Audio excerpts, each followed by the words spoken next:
All right, team, we are back in the Fireside PM podcast, and I have John Gussif with me, who is an expert in many things around customer experience and helping find interesting things like beyond just product market fit, but also language fit and building brands. So, welcome to the show, John. How are you today? Great to be here. Why don't you tell us a little bit about your background before we jump into the nitty gritty? We'll definitely want to share stuff that the PMs out there can use right after this episode, but who are they hearing from? My background, I started my career in management consulting with PricewaterhouseCoopers. And then, is there like an echo? Hold on one second. I can change a setting. Stand by. Echo cancellation activated. There we go. So I started my career in management consulting with PricewaterhouseCoopers. And then worked for a number of different systems integrators and technology enablement firms. And all of that work centered around customer-facing business processes. And so as I began to work with brands and understand customers better, decided to kind of make a shift in my career and kind of move upstream in terms of helping organizations define overall customer experience strategies. There was a big trend towards, thinking about omni-channel strategies. And when you start to think about omni-channel, you have to do that customer driven, right? So you have to better identify who you're actually serving, what they're trying to do, how they're interacting with you, what's the overall brand experience you want to create. And so that shifted me towards more working directly with CMOs and heads of CX to line organizations on cross-functionally, how do you deliver a consistent, repeatable brand experience across all touch points. Let's talk about the importance of a brand experience, because the audience for Fireside PM is mostly inbound product managers. So they are spending all day writing PRDs, going to usability studies, dog fooding kind of the new features, launching, making sure it lands and gets usage. And, I remember when I was in the trenches as a ICPM, that's what I was focused on. And this notion of the overall brand experience seems very distant. Curious, like, how do you help people understand why, even if you're in the business of shipping features, that actually this customer experience stuff really is crucial? Well, even when you're focused around the product, right? Even from a product-centric standpoint, right? Mm-hmm. There's acquisition, Yeah. there's onboarding, there's the usage experience, there's understanding why people are loyal or not loyal, why people advocate or don't advocate. And a lot of those things extend beyond just the functional aspects of why people choose a product, right? I do work around customer jobs to be done research. And so you're trying to understand the aspirational dimensions, the functional dimensions, the emotional dimensions, the social dimensions of why people hire a product to accomplish, a job to be done. And so even when you're coming from a product world, you impact all of those things. Yeah. Maybe you could share an example, John, where you've seen a product out there that, technically has similar features to many other products in the market, but somehow has managed to tie it all together into a unified brand experience that then produces outsized market share and kind of results for them. Yeah, so I think of a couple examples. Mm-hmm. The first example that popped to mind from this dimension of experience. I did work for Ecobee, who makes smart thermostats, Mm-hmm. right? And so, their primary competitor was Nest, right? Mm-hmm. When you started to look at the why people hire a smart thermostat, like there are very distinct motivations, right? That bring them, that create that market opportunity, right? Mm-hmm. You start to interview customers and you hear stories about uh, buying a home and wanting to modernize it, right? So part Mm-hmm. of the motivation or goal or objective is more oriented around the aesthetic of how the device looks, Mm. even more so than the function. You find motivations around people wanting to manage their heating costs or even lock the thing so that their kids can't change the temperature all the time, Mm-hmm. right? So more of a life experience thing. You start to see people on the spectrum of a desired experience for them on one side is kind of set it and forget it, and another experience is to kind of monitor it and configure it and Mm-hmm. tweak it and so forth. And so they're all buying the same product fundamentally, but you've got to somehow deliver it from an experience standpoint in a different way, right? And that comes from how you position it, how you market, what it does, and even how they'll measure the success of buying it at the end of the day. Yeah.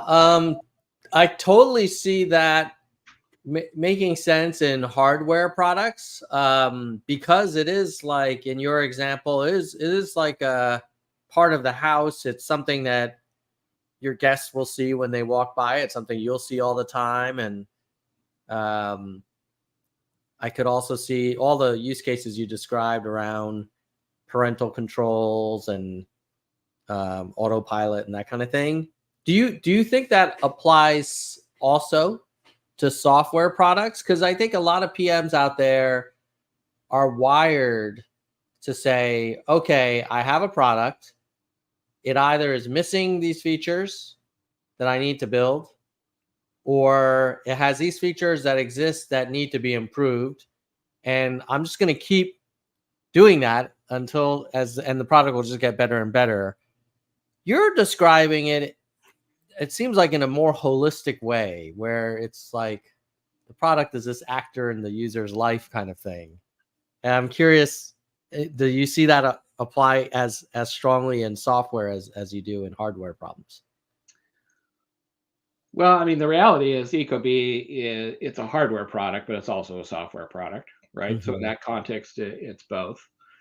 Um, I think it's really just the context of the outcomes I'm trying to achieve, right? And Mm-hmm. so you could take a product, and maybe it's the dimension of kind of this product market fit, language market fit, is this notion of product market fit is kind of centered around, finding a large enough market that has a common, functional need or unmet need that you're solving for, Mm-hmm. right? Mm-hmm.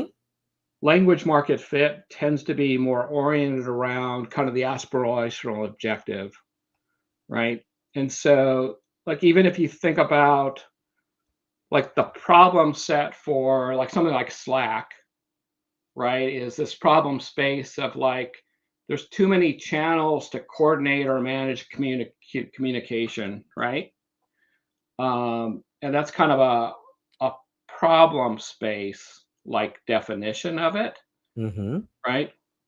Um, but the aspirational outcome, right, is better productivity, ease of communication, right? Improving product development life cycles, right? There's like the aspirational outcome of when I bring this into my organization or start to make use of that product, like the overall beneficial outcomes that I achieve.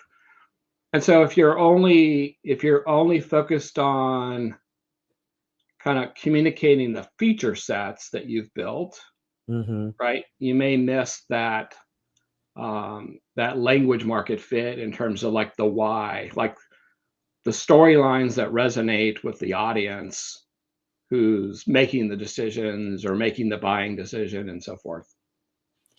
Yeah, let's take an example of a product where, just so people can kind of understand the lens of traditional product market fit versus language market fit. Like, maybe can you share a product, any product that that you thought about where, okay, well, if I were thinking only about product market fit, I would frame it this way. But if I use the framework of language market fit, I might uh, go after this problem or describe the space in a very different way. I don't know that it's always that they're fundamentally different. It's that you're pivoting the context, right? And so I don't know, take like a Shopify, Mm-hmm. right? Like what does Shopify do? Like the what it does, it allows me to establish an e-commerce presence, right? Mm-hmm. But its meaning to me goes beyond just the creating a store or creating catalogs or right. Mm-hmm. It's helping empower me as an entrepreneur, right? It's fulfilling a very different aspirational outcome, right, than just Mm-hmm. the product itself. And so I think they're always highly correlated, right? Yeah. It's almost just the nuance of the language use in terms of how it resonates. Um, and if you might, we've all observed where sometimes the best product in the market, right, doesn't have the greatest market share, Yeah. right? If you were to look at it standalone feature set wise, right, it didn't resonate with the market effectively. I remember back in the iPod versus like Microsoft Zune Mm-hmm. kind of days, Yeah. where Microsoft, I mean, when you technically looked at the product and the user interface and the features and capabilities, I think side by side, it was a better product than the iPod. But then the iPod, right, it captures the minds and the aspirations of people in a way that Microsoft never could, right? And we've always seen that disconnect with the adoption of Apple products in the consumer space versus Microsoft. And it wasn't that, you were at Microsoft, I believe, one time. It wasn't Yeah. that Microsoft wasn't creating great products, right? They had really high quality UX people and engineers Mm-hmm. and so forth, but it never resonated. Yeah. I think there are so many examples of that. I remember when I was in high school or even junior high, there were these console wars for video game consoles. And all my friends had like the original Nintendo game system. And I read somewhere about I think it was like by NEC or some company, it was TurboGrafx 16. It was a 16-bit processor and had much better graphics than the Nintendo one. So I was like, oh, I'm getting that. Yep. And you know what? I was the only one in the neighborhood with the TurboGrafx. Yep. It had the best processor, but didn't have the catalog and didn't have like that network effect where everybody was playing, the same Legend of Zelda or whatever. And we've seen this in software too. Like, I've been in startups where you go to a conference and there's a product that competes with you that has a way stronger marketing presence, and everybody just assumes that they're the leader. And you're like, what are you talking about? We have like way more features than they do. Right. And it's like, yeah, well, the people are all lined up for that booth and not ours. Yeah. Yeah.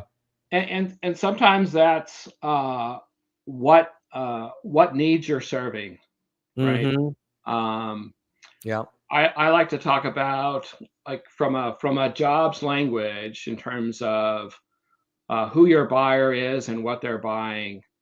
Um, I think Salesforce has tapped into this idea that there's Salesforce as a product, Mm-hmm. right? As for marketing, for CRM, for all these different things.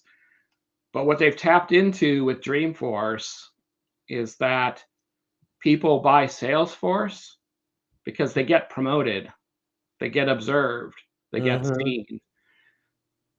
And Salesforce really taps into that, in that when you join Salesforce, right, we help promote you, right? Yeah. We help make visible the things you're doing in your organization via the Salesforce platform, but they have more to do with you as an individual and your career and the type of Mm-hmm. change you're driving beyond the product, right? Yeah, I mean, it's sort of like they're building features in another dimension. It's not just like, oh, buttons in a UI, but it's being part of this ecosystem, or being getting exposure at these major events, or tapping into this kind of marketing jet stream, and that that is in contrast to this, this term, or this phenomenon people call, being a feature factory, where you're just, oh well, we can build software so fast now, we're going to have the highest velocity of any startup out there.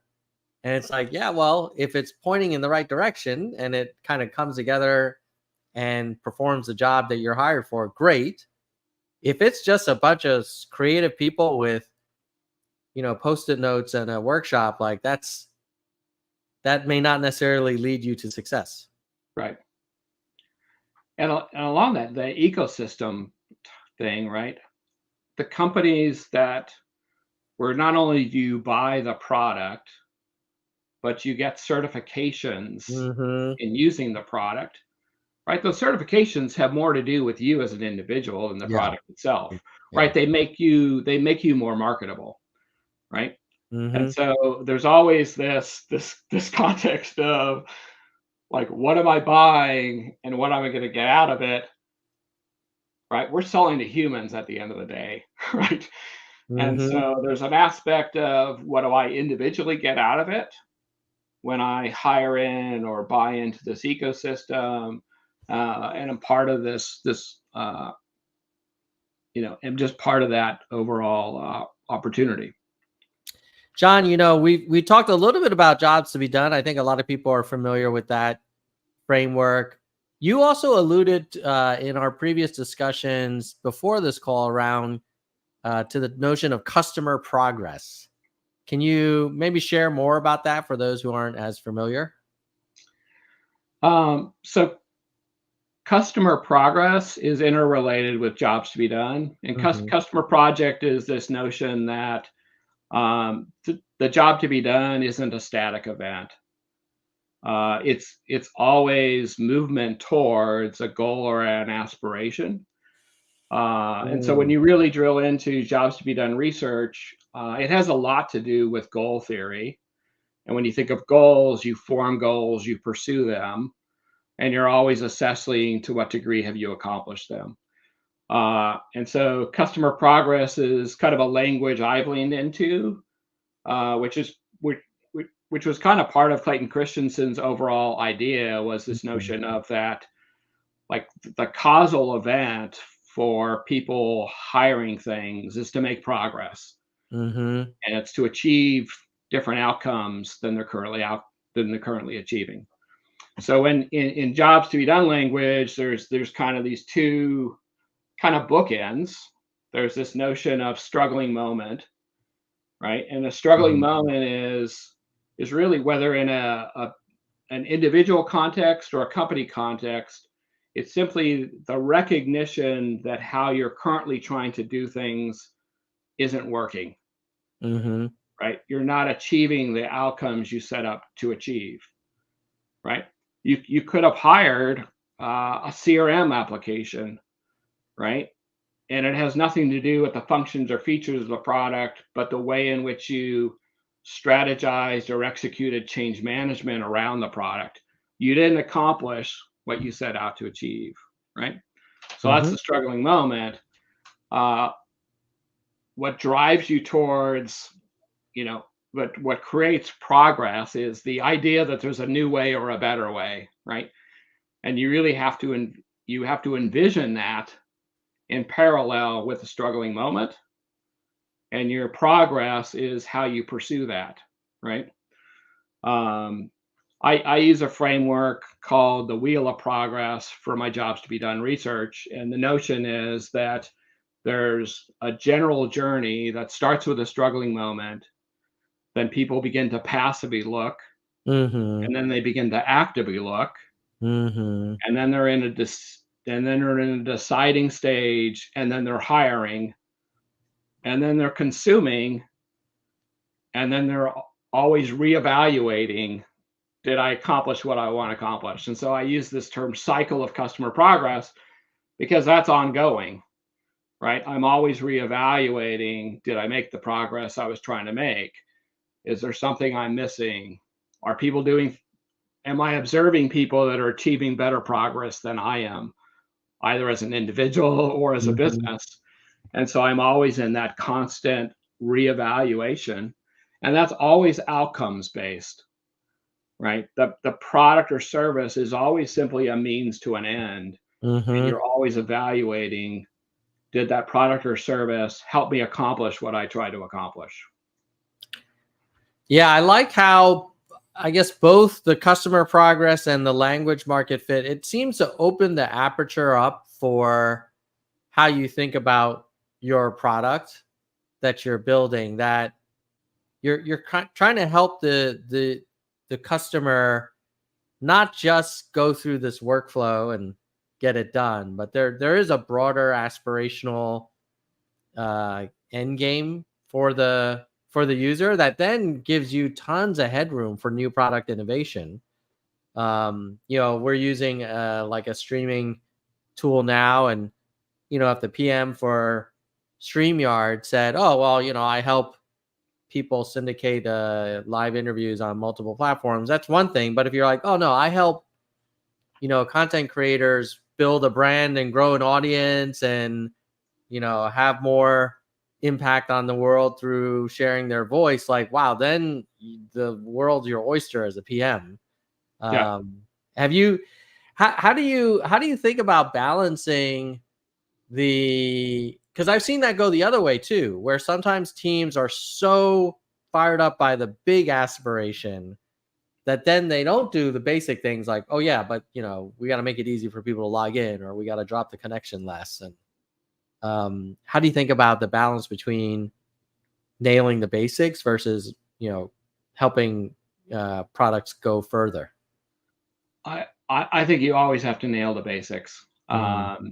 I do work around CX strategy, right? And people talk about surprising and delighting. Okay. Mm-hmm. Don't even worry about surprising and delighting if you can't consistently deliver a good enough experience, Yeah. right? If you have all this low hanging fruit of pains and problems and issues around your core product, right? Don't think about surprising and delighting. Like, solve those. There's always kind of like this good enough. There's always like the work on the pains versus the gains, Mm-hmm. I think, in most contexts. What Jobs to Be Done can help you to do is it can help you kind of break that down in terms of, you know, a jobs list, right, or a jobs inventory, and determining which jobs are most important to solve for, right, and which one should you prioritize in relation to specific targeted segments. So jobs are, kind of job maps and jobs inventories are really good at kind of that segmentation strategy of how do I take a core product and how do I serve different markets or niches better. is also kind of a way to use it in terms of like jobs-based segmentation of who you're serving and how well you're serving them. Yeah, I had a recent experience with the maybe a product that was more leaning towards surprising and delighting. I was using this kind of AI first PowerPoint competitor, and on the one hand, it was pretty amazing. Like you'd give it like some prompt, and it would create a deck for you, and the deck would be like classic Gen AI, like 70% of the way there. But then, so initially it was like, holy cow, what a surprise and what a delight. And then once I got into the slides and I wanted to like tweak them to get that next 30%, I was like, oh, wait a minute, I can't just resize this thing, or I can't type in new text here. And because of that, then I was like, wow, I love the wow factor features, but they need to get the basics. And in fairness to them, I think they've come further along in that regard. But I'm guessing a lot of PMs out there who are building new products, like, you know, they're probably thinking, well, if all I did was just do something that nails the basics, that's not that exciting for a user to take a chance on me. I need some back of the box features, is what we used to call Right. back in Redmond. How do you think about that that tension? I think it's a great example in terms of like you surprise and delight for one core aspect of the job, but you don't get the whole job done, Yeah. right? And if you can't get the whole job done, I don't get an end product, right? And at the end of the day, I need an end product. And if you make it easy for part of the way and really difficult for the last part of the way, that's an issue. Yeah. I think though there's always the opportunity to rethink what at the core do people need to do. People need to do, and we've seen it in consumer products like, word processing, where there's so many products we buy where we utilize 40 to 50% of the feature sets, right? And so there's plenty of opportunity for someone to come along and disrupt and say, we're going to underserve certain jobs and overserve other jobs. You see that in broad industry, right? You see in the airline industry, right? Spirit Airlines, their business model strategy is to underserve certain jobs, right? They're by design, they're not going to deliver, right? They don't have a loyalty program. You don't get meals on your flight. They've strategically decided to underserve certain jobs that are part of the experience. Yeah. Will serve a specific segment and provide good value. Versus a Singapore Airlines is trying to be the best and greatest, right? In terms of all the things you'd want experientially from airline travel. And so you can use Tony Alwick, who does what's called kind of outcome-driven innovation, has this simple 2x2 grid, which is kind of this notion of overserve, underserve, charge more, charge less, and how you, based upon a jobs-based strategy, you can fit in any one of those quadrants, and they're just different ways of competing in a market. Yeah. I think the Spirit example is cool because they are intentionally underserving certain areas, but what they do offer for some material number of people is a complete solution. Yes. And I think in this startups example, they were definitely underserving plenty of journeys, but I didn't feel like I had one complete end-to-end journey, even for the subset. Yeah.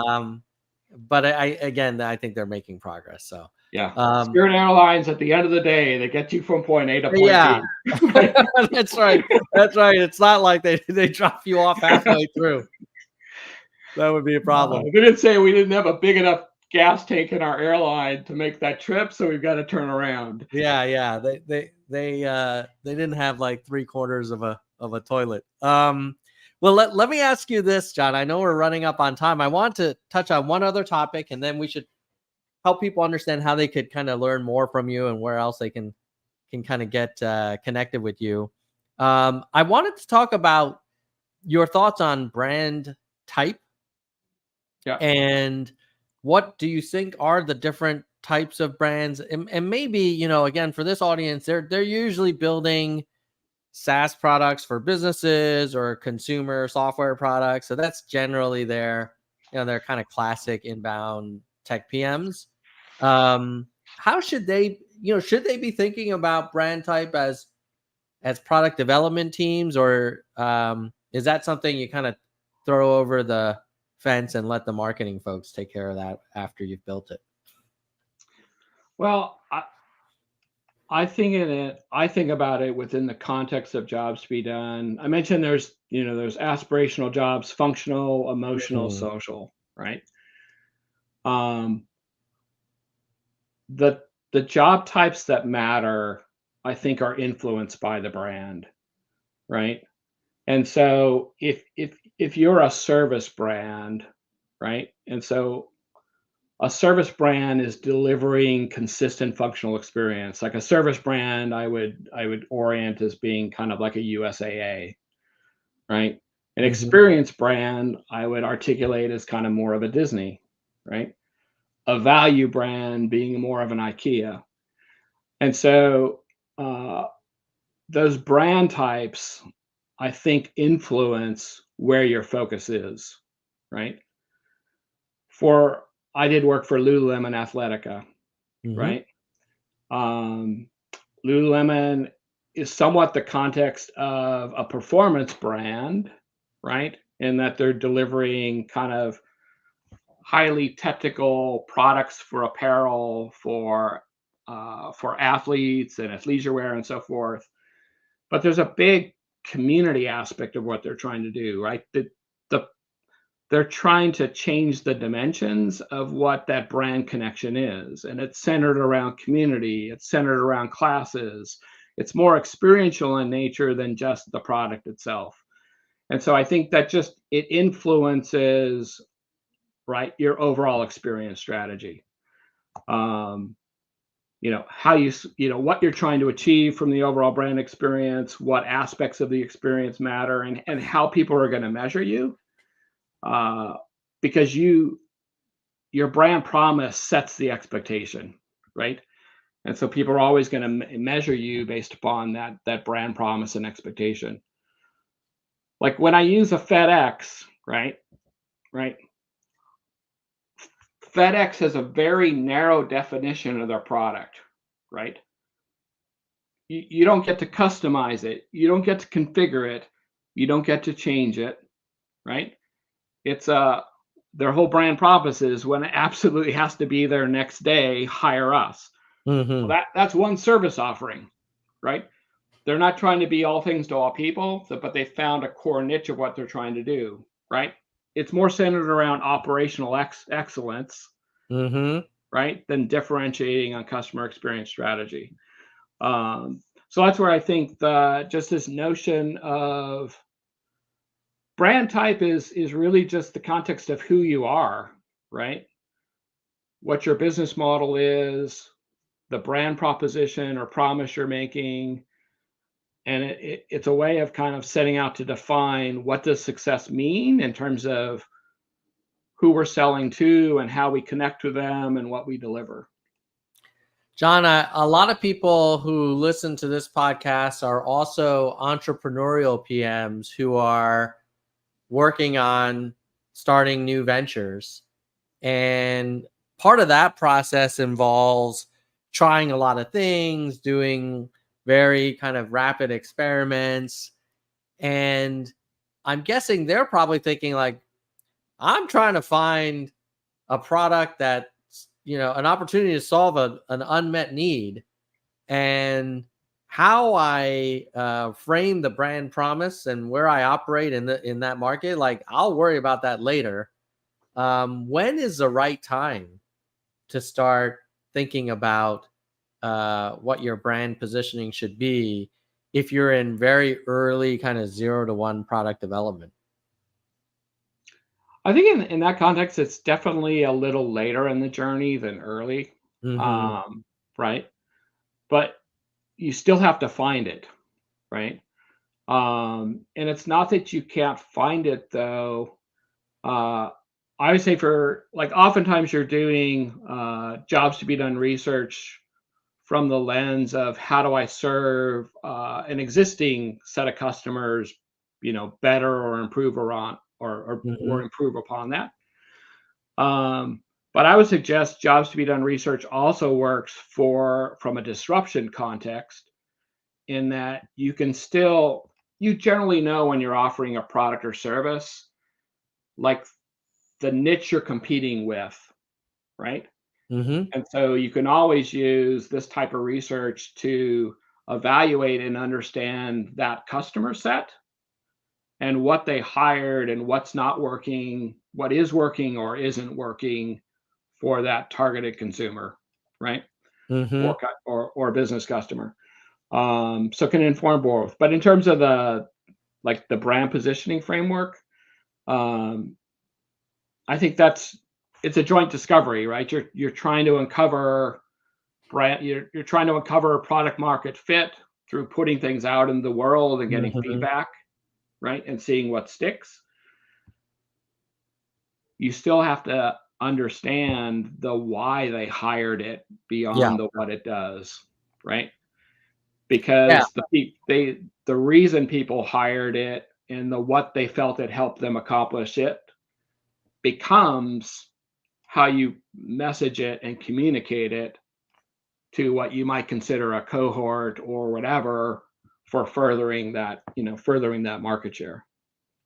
Yeah. It sounds like if you're in the let 100 flowers bloom kind of process and you're trying all kinds of things, you don't need to constrain yourself to some theory of or hypothesis of what you think the brand promise is going to be. Like, you can wait till one of those flowers starts to bloom, and then you're like, okay, this is probably the one. And then probably as a result of that early experimentation, you'll figure out and you'll learn why they did hire you, and then you can really kind of harden that and take it Yeah. to the next level. Yeah. Well, and the iteration cycles for language market fit are much faster than product market fit. True. True. True. True. Yeah, this is great. John, how can people stay connected with you or learn more about what you do and how they can get help from you? You can find me at customercentricllc.com, which is my corporate website. Mm-hmm. You can also find me on maven.com, where I teach a number of classes around jobs to be done research, and also a new course that I've recently launched, which is around experience design and integrating applied behavioral science in terms of how you go about experience design and make it more human centered. So those are all on the Maven platform, which I know you do a little teaching on as well. Yeah, yeah. I got a cohort starting in a few hours on nailing your next uh, product review with a bunch of PM execs. So excited about that. It's a fun platform. It's a really fun way to kind of give back and also connect with people, and it's a nice kind of supplementary income, so can't complain about that. But what's been your experience with Maven so far?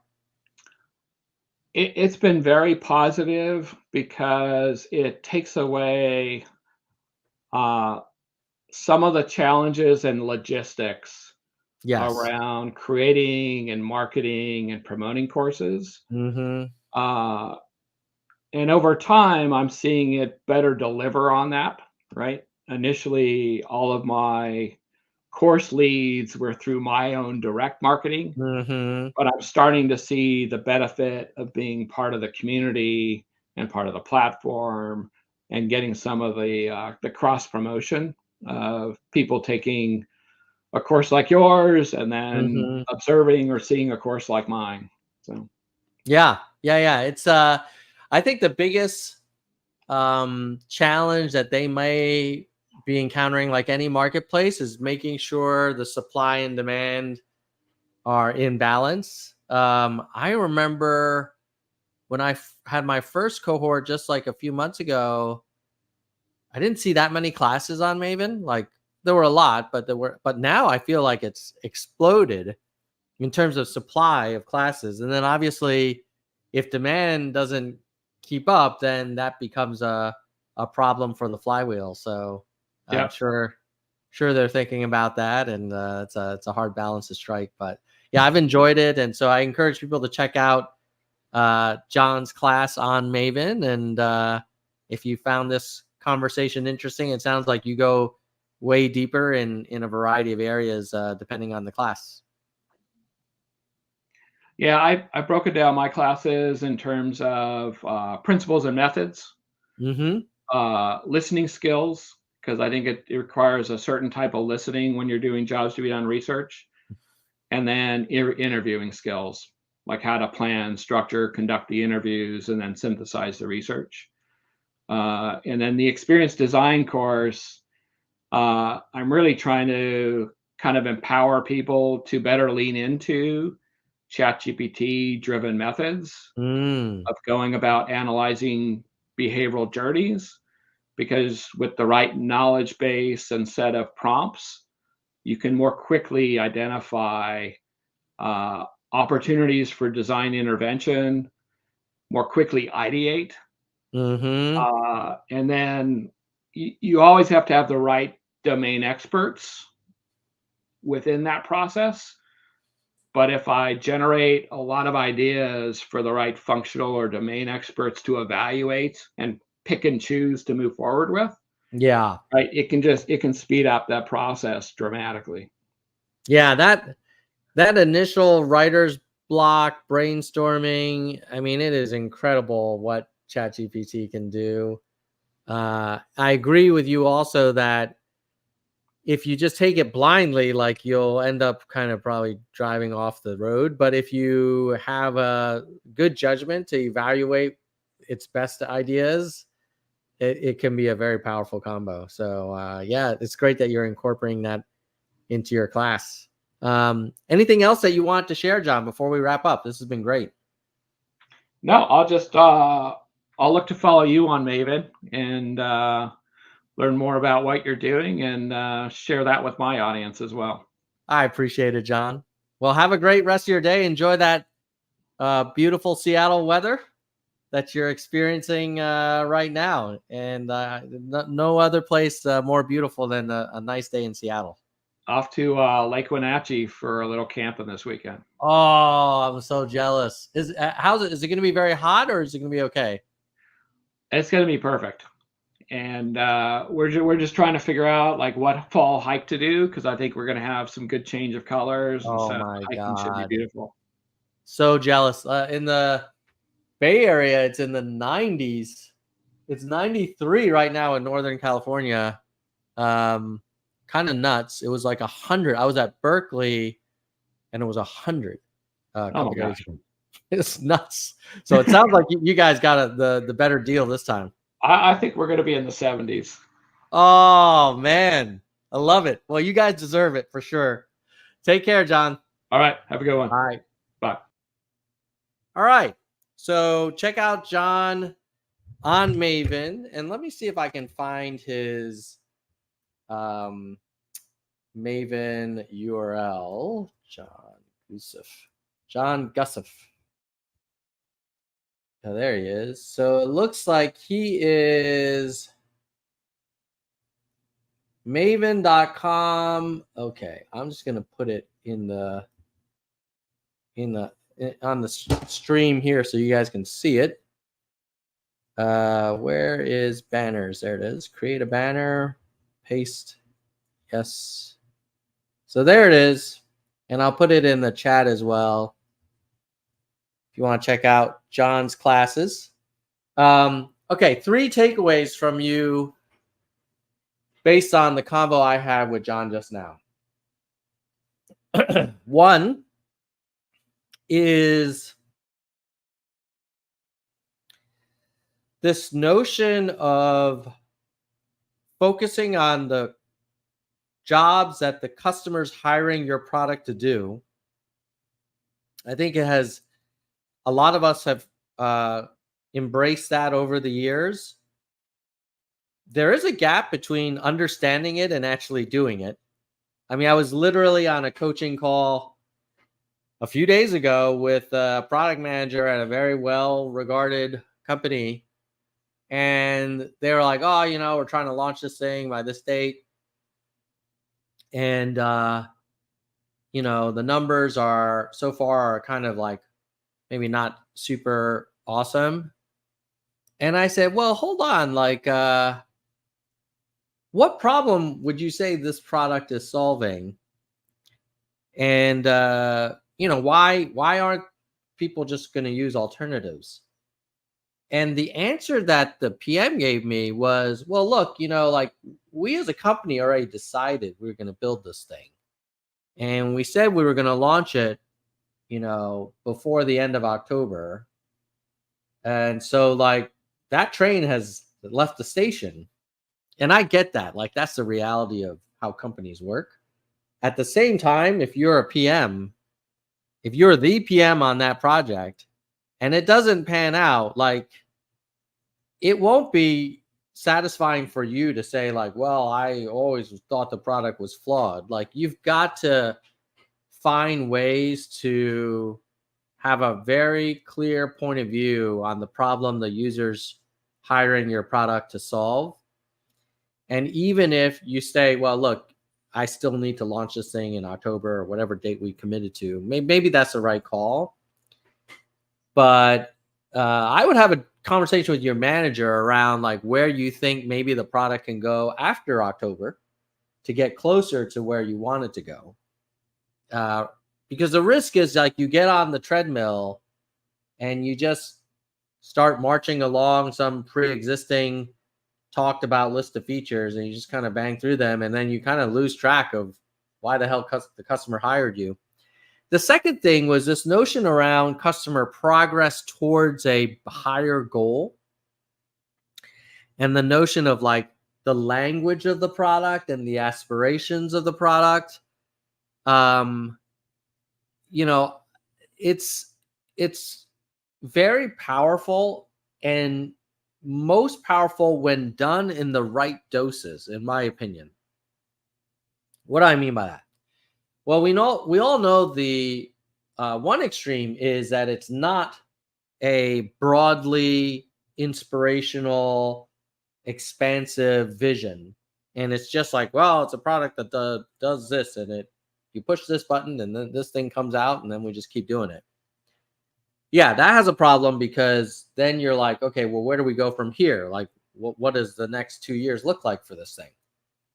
On the other hand, there are plenty of examples where you're at the all hands and you're talking about this broad aspiration, and there's a difference between pulling and stretching the product and being completely disconnected and, in another zip code from where the product is. And you can't even see a line of sight from where the product is to this very aspirational vision. So finding that right balance as a PM to say like, oh, I have a long-term vision. I know what we're trying to do, but I also know what we're doing right now. And I know how it's connected. And I can see a through line from what I'm doing today to where we always talk about like the company's going. And then I think the third thing that I enjoyed from the conversation with Gus or John is this notion of like, hey, language market fit, like you can iterate pretty fast on that. So first, it may make sense if you're in a -1 to 0 phase, like find something, get some early signal through lots of rapid experimentation, and then you can do a second round of experimentation on how to frame it, how to package it, how to build a brand around it. And I think for you guys in the audience, you're mostly PMs. You don't have this problem, but some PMs do. They kind of get caught up in the storytelling, and you got to have that. But if you spend all your time storytelling around a product that has no fit, it's hard to storytell your way to fit. It's probably easier to try lots of things than build lots of things that get fit and then develop a story that is inspired by that fit and then expands and augments it and kind of takes it to a higher level. So hopefully that was useful. Some quick recommendations. If you found this conversation interesting, I do lots of them. You probably don't have time to listen to all of them, but if you subscribe to my Substack, it's free. You'll get a summary of all the conversations, and that also includes an embedded video. So if you're like, wow, I really like this one, and now I want to watch the whole conversation, that's available to you on firesidepm.substack.com. If you are watching me on LinkedIn or YouTube and you want to listen to me in the car because you have a long trip, subscribe to Fireside PM wherever you listen to podcasts. And other than that, I've got another Maven cohort scheduled for Thursday. It'll probably be the last Maven class I teach of this year. It's going to be on nailing your next product review.